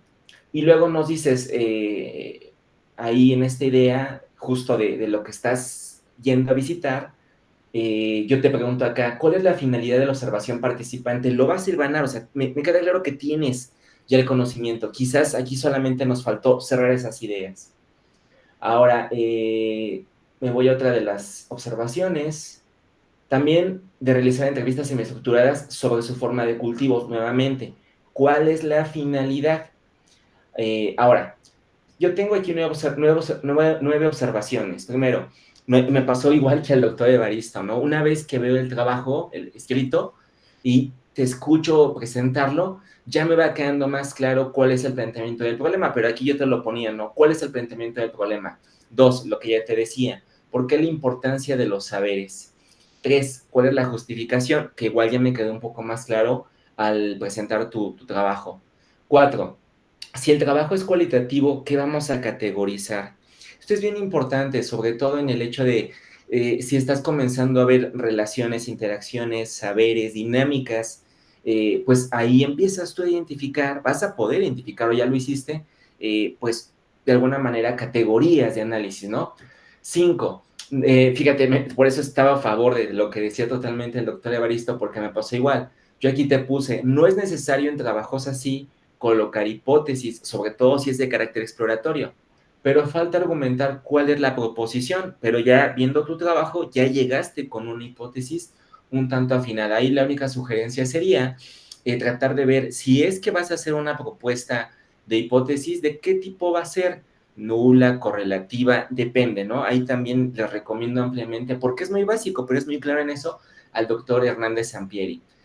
6. Se sugiere, bueno, es una sugerencia, se sugiere que el título sea indicativo de lo que se pretende investigar. No está mal, a todos nos pasa, ¿no? Por ejemplo, yo sufro mucho de ceguera de taller, pero bueno, es hasta que alguien me hace favor de leerme que me doy cuenta de detalles que a mí se me fueron. Dice, los frutos comestibles en los mercados alternativos de la Ciudad de México. Solo un pequeño ejercicio de reflexión y de reflexividad, por supuesto. Los frutos comestibles en los mercados alternativos de la Ciudad de México. No está mal, pero haría falta como, o sea, una conexión, ¿no? O sea, en términos del título. Bueno, ahora, la 7. Es necesario identificar, que me pasó igual ya cuando lo presentaste, ya noté una diferencia, un salto abismal, y el cual felicito para todos y todas, ¿no? Es necesario identificar el objeto de estudio y el estudio del objeto. Recuerden que son temas diferentes. Es decir, la triangulación, es decir, el marco teórico, las estrategias metodológicas, ¿no? Y con base en lo que dices, tu trabajo, fíjate que me hiciste recordar, no lo tienes que revisar, es solo una sugerencia, si así lo quieres, está muy bien. Al leerte en esta parte de saberes, de que los mercados alternativos son un sitio de intercambio de productos, no es precisamente el campo de la ciencia política, de la antropología, de la sociología, de hecho es un economista, también es un premio Nobel de Economía, se llama Alvin Roth, y él tiene un concepto en un libro que se tradujo así al español, lo que sea de cada quien. Así se tradujo, y Alvin Roth tiene una palabra muy poco usada que sí se hermana, ahí sí, con la antropología, con la sociología de política pública. Él le llama el proceso de emparejamiento. Él dice que no todas las transacciones o interacciones son de carácter monetario. En la idea que tú traes, que me parece también muy estupenda, al igual que todas nuestras y nuestros colegas, en esta idea de los saberes, a mí me parece que quizás, aunque su trabajo no va meramente en el sentido que el tuyo, al menos los 2 primeros capítulos te podrían servir, por la idea del emparejamiento, el de ejemplos, ¿no? En donde en los mercados, en este tipo de interacciones, al no dar lugar a una transacción monetaria, bueno, ejemplo, te dice, ¿cómo accede un joven estudiante, una joven estudiante a una universidad de alto prestigio? A veces por becas, no hay una transacción económica. Se gana el lugar por su conocimiento. ¿Cómo elegimos a nuestra pareja? Y él dice, quiero pensar que por enamoramiento, no por transacción o interés económico. Lo dice un poco bromeando, ¿no? Pero de otros ejemplos, cómo se obtiene un órgano mediante donación de órganos. Y ahí a veces no importa nuestro estatus económico, más bien las reglas del juego, en donde por orden de relación, pues se asigna, ¿no? Por orden de necesidad y urgencia, más que por una transacción económica. Entonces, quizás esta idea del emparejamiento podría ser novedosa si lo utilizas en tu trabajo y te permitiría una dirección del mismo, ¿no? Y finalmente, este va muy en específico para ti. Quizás te pueda servir hasta el título. Yo lo utilicé para mi tesis doctoral. Me parece un libro que desde el título te dice todo, o les dice todo, Comer para sanar. Es un libro del doctor Bate, y bueno, espero que te sirva. El libro que, a partir de las observaciones que hizo el doctor Evaristo, y me sumo por esta idea de la globalización, del liberalismo, de la modernidad, incluso un tanto líquida que maneja Bauman, hay una doctora que justo, ahorita que si me no recuerdo fue Rocío con lo del etiquetado, saca esta doctora un libro que se llama así, Comer con el TLC, Comercio, Políticas Alimentarias y la Destrucción de México. Híjole, me voy a atrever a tomar un poco de las palabras del doctor Evaristo. Me parece que si ella, la doctora y él se hubieran conocido, quizás se conocen y hicieran fusión, traen ideas muy similares y son muy buenas, porque el título lo dice todo. Comer con el TLC, Comercio, Políticas Alimentarias y la Destrucción de México. Ella es antropóloga, etnóloga, se llama Alicia Gálvez, y con esta doctora a los 4 en general les puede servir porque no solamente trae hermanado el enfoque de política pública con el de la antropología, sino también con la etnografía. Entonces, quizás les pueda servir porque no solamente es una crítica a este modelo neoliberal, no solamente contempla la parte de la transición nutricional, sino que incluso llega a tocar partes que les puede servir.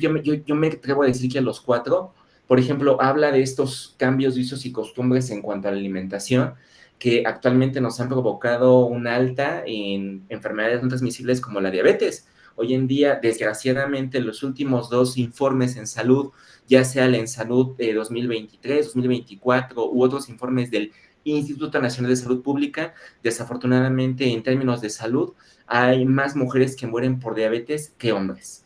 Y parece que en hipertensión también nos están ganando. Entonces, me parece que este libro podría ayudarles a los 4, a partir de lo que escuché del doctor Evaristo, me hizo recordarlo, ¿no? Aunque no propiamente esté enfocado a sus trabajos, les puede servir de base tanto en lo deductivo como en lo inductivo. Pues por mi parte sería todo, quizás les sirva para fortalecer las justificaciones. Gracias por el honor de compartir esta mesa con el doctor Evaristo, con nuestros colegas, con nuestras colegas. Gracias por la excelente moderación, y pues yo quedo a sus órdenes. Los 4 trabajos junto con los controles de cambios que hice, los mandaré a las coordinaciones y respectivamente ellos a su vez a ustedes. Gracias, y por mi parte sería todo. Agradezco los comentarios y las recomendaciones a nuestros participantes, y para concluir con esta mesa, no queda más que agradecer la presentación de los estudiantes, así como la asistencia y participación de los comentaristas a este 8º coloquio de investigación del posgrado de la Universidad Nacional Rosario Castellanos, en donde se están presentando 450 trabajos de estudiantes en 113 mesas diferentes, que serán retroalimentadas por 125 expertos académicos de diversas instituciones de educación superior, tanto nacionales como extranjeras. Les reitero nuestro agradecimiento. Otro modo de ser humano y libre, otro modo de ser. Buenas tardes.